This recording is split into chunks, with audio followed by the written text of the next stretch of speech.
I would like to just start off by saying welcome to Blessing Blaai, who is an artist, emerging artist based in Johannesburg at August House currently. And we will be speaking to Blessing Blaai, who we have listed as our artist crush for January. My name is Sarah Hallett. I am a founding member of Africa Collect. Our service offering is that we allow people to purchase artwork on terms. So we provide credit to buyers to purchase artwork. And one of the things we are interested in is ensuring that our buyers feel empowered in their decision-making when they purchase. And one of the questions I get a lot is, how do I know if the artist is a good artist and whether they are interesting to invest in? Of course, there's no such thing as an exact science when it comes to any kind of investing. But certainly we have made some selections and Blessing is our guy. If you want to read more, we have a very interesting article on our LinkedIn page about why we think Blessing is our guy. And we're going to walk you through some of that this evening. So first off, I wanted just to start off sharing some of Blessing's work. This is Blessing's Instagram page, so if you're not familiar with his work, he goes by the handle Blaai.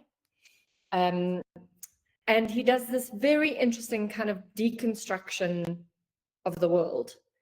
At face value, this particular image looks just like a landscape with a bench in it.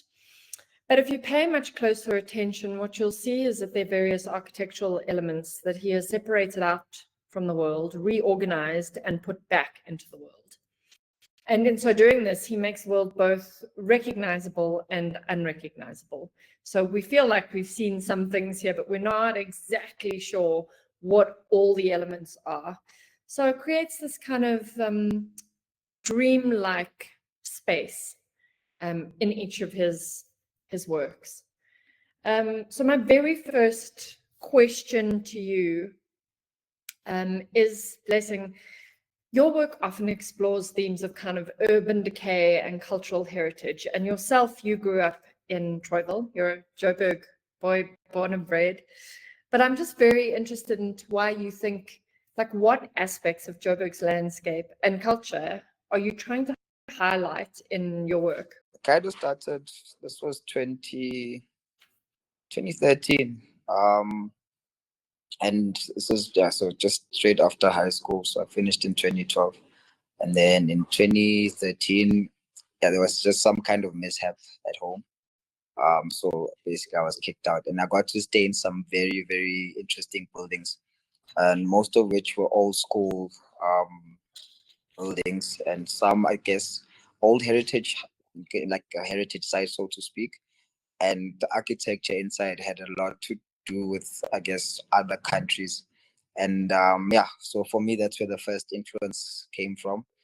And then the thing with light, so how light would shine in some of these weird buildings I'd be in. And also, like, when I'd visit some of the friends that I had then, not the best places, obviously, to stay in, but there was just a weird way that light would enter sort of these dark buildings. And that's where, I guess, the interest started to come in through. I have had a love for architecture for a long time, I could say, but I didn't understand it as much as I do now, I guess. But yeah, the work evolved more into these spaces that I used to, I guess, stay in, and also have been like, or passed through, if you want to call it that. And then, so shapes became a thing, and also just trying to create space within a smaller environment. And then hence why I play a lot with like shapes and color now. So hope that makes sense. Yeah, you have a very bright palette usually in your work. And I'm going to reference this piece. This work was actually on Wanted magazine's cover. Am I correct? Yes. Yeah. I mean, so here we've got a number of different shapes, obviously. We've got shadow. You've got varying kinds of perspective, which is very interesting. So everything's flat, but it's not flat on the same plane, if that makes sense. And then you've got quite a fluid human being. We can kind of see inside the human being. So it's almost like we're looking inside the building and inside the person. And then his shadow, conversely, is very flat. So it's almost like he is see-through, but his shadow is the real 3D thing, which is very, very interesting. I believe this is the kind of work that you're working on towards your upcoming solo exhibition, right? Which opens on Saturday, if anyone would like to attend. Is that right, Blessing? Yes. So very again with the works that you're seeing now, they've kind of evolved even more. So I've played again architectural kind of feel, but now with the shadows they're a bit different. So just to give like a different illusion, with that particular piece at the time, I just evolved in that style. So I used to paint a lot of the actual buildings that I'd be in, or some of the buildings that are in Joburg, more on a realistic side. But there was quite a lot of influence from one of the people I consider like, my bigger brother in the arts, and also my mentor, Tracy. So Vivian Cola and Tracy saw a certain piece that I did, which was very abstract, but they enjoyed the style quite a lot and had, suggested that this is what I should start working in because it was a fresh take to the works. At the time, to be honest, I was very lost in the sense of art because I was doing everything. So I was drawing whatever I see. Next minute, I'd be painting something else. And I was still looking for a language basically of communication within the arts. So yeah, that's how those particular pieces came about. But now the thing is, it was very limited because I didn't want to go realistic about the shapes. So I thought, okay, let's make some things flat and play with, I guess, color to push back and forth. And my works were very dark at first. I used to obviously draw with charcoal, so there was not much color. There's one guy, I call him Uncle Bro. Yeah, he kind of also pushed the whole thing to say, no, you need to maybe play around with color. And started at the time, it wasn't something I kind of wanted to do, more because I was used to doing the charcoal drawings. And then once the pop of color started to obviously get into play, yellow became the favorite thing. So that's the trick within my works. The yellow is probably the most important color. And how I get to push things back and forward, it's through the use of yellow. So most of my colors, even the stuff that's at the back, it could be gray, but I use yellow a lot. And yeah, that's kind of what I'm doing with the new works now. But there's also, sorry, yeah, an element of, again, it's not realism, but I take realistic things now and try to abstract them in a different way instead of just using what I used to use back then. So yeah, for this coming up show, there's a lot that's a bit different. So yeah, I'm happy, and hopefully those who are there can enjoy the works as well. But also we conversate on it. Tell me what you like, what you think, and yeah. And the opening it's on Saturday. It's called In the Shadows, the exhibition, and it's at Gallery 2, which is in Rosebank. Yes. Yeah. You last year, I believe it was last year, went off to Austria. Yeah. You did an international residency, but you also had a solo exhibition, and that marked quite a big major milestone in your career. Can you tell us, how did the Europeans respond to your work? So first things first, it was a huge culture shock, obviously. But even on the art side of things, because I think when I got there, I mean, the first thing you want to do as an artist is get to see what galleries are like on the other side. And if I compare the old school museums and what I saw on the more contemporary side now, it was a huge jump because it kind of goes from art to more very nice conceptual work, I could say, but also very they have an interesting take on works. So for me, uh, I guess my style not changed per se, but I was inspired by a few things that they do. So the simple elements such as drawing, I at some point I'd lost those kind of techniques within the work. So I wanted everything to be flat. Whereas now, when you get to see like a pencil mark and all those kind of things within the like a painting, it's for me it's like it becomes a fresh work that I start to enjoy as well. And they take on my work. They did love it, most so because of the color and the architectural elements in it. But also with that show that I had, or the solo I had in Austria, What was nice about it is I got to experiment. So the whole point of the residency was to, that's why when I got there, I first, you do the research and then got to see like how that environment is like. And I got to see some of the architectural buildings we have here, which are obviously from that end, or some of them obviously.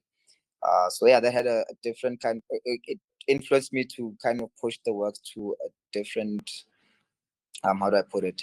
I pushed the limit with the works basically, and I got to fully explore. So there was no um, constraints in how I worked, but it definitely grew me.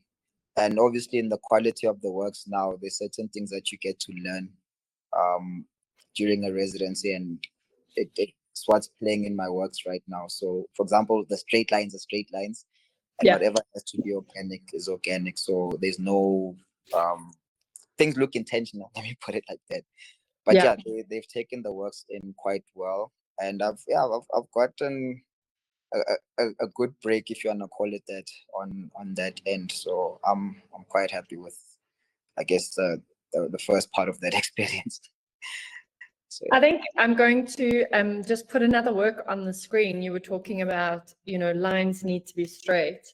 I think for a lot of people, they would look at a straight line and think it's easy to do. But I know from having worked with you how difficult it is to get a straight line, and that an organic line doesn't feel organic if the straight line isn't straight.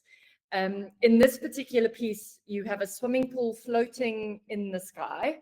You have a guy sitting on a separated bench. He's kind of across different planes. Obviously, your mountains and rivers are all very organic, but your architectural points are very particular, and it's very difficult to get that right. Yes?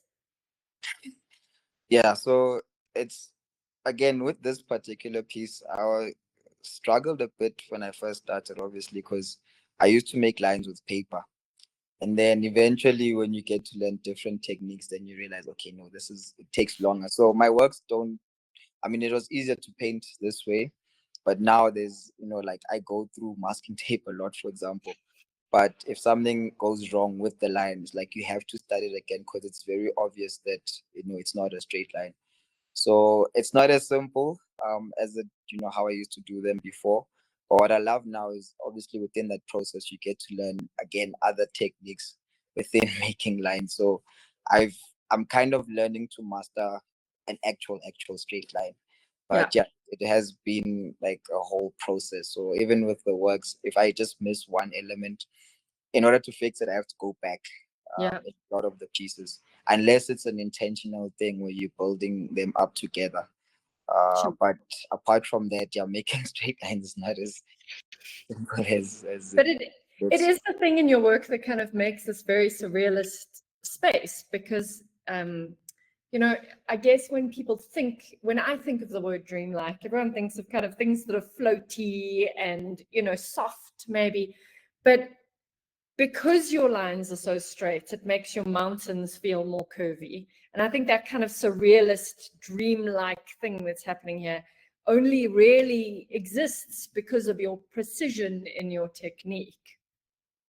So yes, so currently now, I mean, with how, again, the approach of the work, besides like a finished product, I'm more concerned about technique than anything else, because I do have a thing where if you like my works or you don't like my works, it's both perfect. But then I don't want to be faulted on when it comes to technique. So if I was meant to do a circle, I want it to be a circle. If I was meant to do a shadow, then it must be a shadow. So where I'm at now, besides finishing or trying to do like a beautiful artwork, I play a lot more now with technique. Not to say it's still like, it's more exploration, if you want to put it that way. But I'm more concerned with the technique than I am a completed finished product. Because I feel like if you get the technique right, the end product is easier to achieve. Yes, If you get yes. it.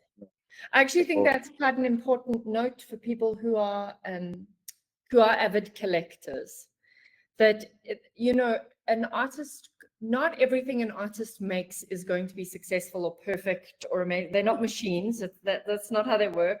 But what you want to try and find is the artwork where the technique is really well done.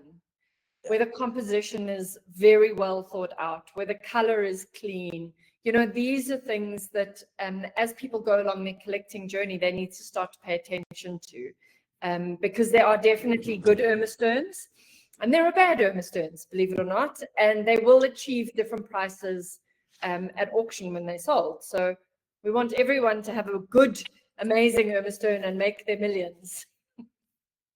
Blessing, tell me, as an emerging artist in South Africa who is gaining international recognition, what challenges have you faced in establishing yourself, and what advice would you maybe give to younger artists? So the biggest one for me is get better at what you do. I think of it like being a doctor. I've never been, so I respect anyone who is a doctor, but it becomes your practice. So instead of having to be like, you just have the talent, like I guess once you become an artist full time, you are talented. So whether you can draw, whether you can paint, That's the base, yes. the big part is, are you getting better at using your brushes? Are you getting better at mixing your paint? So for me, the first one is focus more on getting better than just sort of trying to jump the queue, if that makes sense. And then the second one is more on personal development. So I never used to research before, because again, just relying on talent and okay, I'm good at doing this. And then now it's a thing where it's like, sports stars, or people or athletes, whatever, they'll go to training. So for me, I have to read more about art. And what I'm happy about now is I'm getting to again understand how stuff has evolved over the years, the different how do I put it? Besides, you get our old masters and all, but like how the different movements had taken place for those masters to be called masters now. So at some point, some of us will become masters, but then it's an era that keeps, developing. So I focus more now on getting to know what my industry is like, and obviously, learning about more about, my kind of work. So for example, Bauhaus is one of the movements that I'm learning about more even now. I thought I knew it, but it's far not deeper, but there's more insight into it. I mean, it's influenced a lot of things like design, you name it. It has had a huge play in it. And so for me, when I get to see those kind of things, it's just doing more research and also placing color. I mean, different colors can spark different kind of emotions, but it's a thing where you research it for a certain purpose, and depending where you pop the color on the canvas, it will react with someone in a different way. So that's some of the tricks that you're getting into art. First thing is fight to get better at what you're doing, and then the second one is know more about the industry that you're in. Talent is a beautiful thing to have, but it can only go so far. But if you match up, the mind with your hands, or with the talent you have, you stand a better chance of being a great artist, if I give it a that way. So yeah, that'd be my advice to anyone who is getting into art. I think that's a great way to describe it. Like everyone, I think what you said earlier, like everyone who starts off as an artist, you're talented, but that's not enough, right? That's only like step one. then there's all the other stuff. And I think being obsessive about your craft is very, very important. Yeah. But yeah, I think I mean, you've worked, now you're in painting, but I mean, you've come a long journey, right? Because aren't you originally a printmaker? So funny enough, I started off again, God bless Tracy, honestly speaking. So she'll forever be my mentor. Artist And Print Studios. no. So No? she has her own studio, 32 flavors. And Okay. I basically learned how to paint from her, and then they put me through to Artist Proof Studio. So she taught me how to paint, and I've painted the same way even till now. It takes longer, but because of how it's influenced on the work, and also like you can see the difference. So it's the undercoats, and I didn't know these things, and she taught me that. So for me, printmaking became not secondary, but I went to study printmaking. So I left painting for a while, and then with where I'm at now, I'm evolving back into printmaking. And there's a lot of works I have not shown yet that I'm planning to do, for March as well. There's a little launch thing I want to do specifically for printmaking. So yeah, I'm gonna share those soon. But it's basically a book, but an artist book, if you want to call it that, with specific prints. So that's still the works that are in process now. And then also ink media. There was a season where I just did ink for about almost like close to a year, just doing ink drawings. So that's something I miss as well. But I'll get, evolve back probably into that. But the nice thing now is I do add those elements of print within the work. So my process actually with the current works is very much influenced to how prints work, especially with lino, because there's a lot of like planning that you do, the cutting and all of that.